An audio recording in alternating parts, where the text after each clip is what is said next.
Yes, now there's Rocksteady KOTP TV. Mercyful Fate, Don't Break the Oath. It was recommended by my good friend Nate via the Patreon. We just listened to it. I can take these headphones off.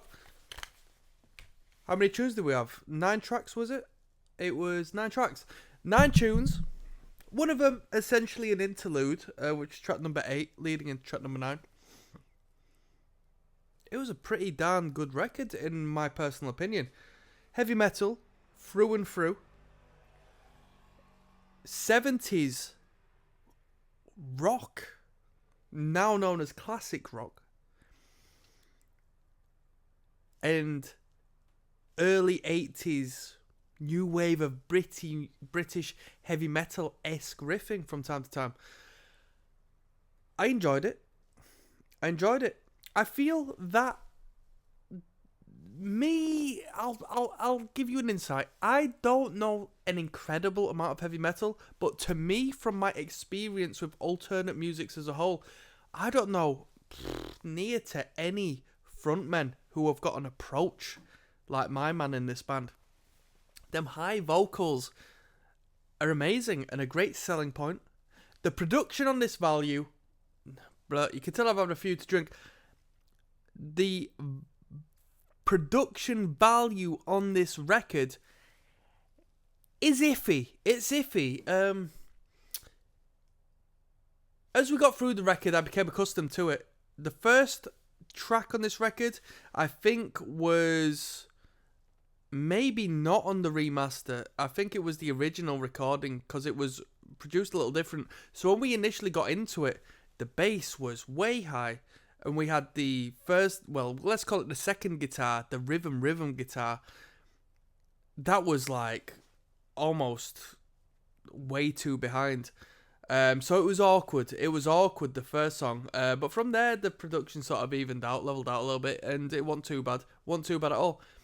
Some great riffs. My personal favourite was like the least favourite on the record as far as the view count was concerned.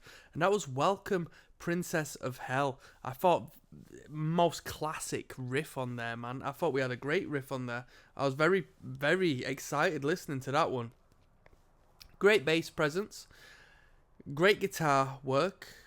Structurally speaking, we're bouncing off of section to section to section, going all over the place. Not in a sort of like confusing and hysterical manner, but in a pleasing, consistent, well-structured, keeping it fresh sort of manner. The songwriting was good. What else do we do? The drumming didn't really stand out to me too much. The drumming was okay, but it's not like the drummer was anywhere near the highlight of the band. The riffs came first, the vocals came first. I would argue the bass lines came before the drummer. The drummer was the,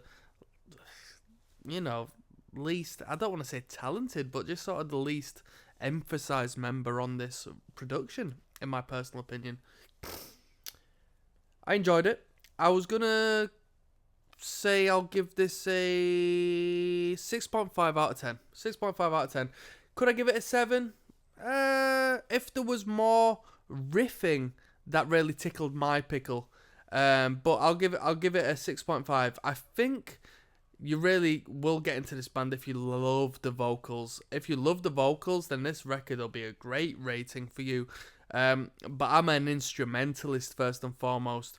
I like to hear good instrumental. I think, you know what, I'd actually say it'd be a 7 out of 10 if the drummer was better. If the drummer was more, if the fills were nicer, the rhythm selection was nicer, I'd probably give it a 7 if that was the case. But from what I've heard, 6.5, there's a lot of different factors that could bring it up to that 7. But, it's a respectful rate. It's not a disrespectful one. It was half decent. And like I said, Gypsy was a great tune, but Welcome Princess of Hell, great riff.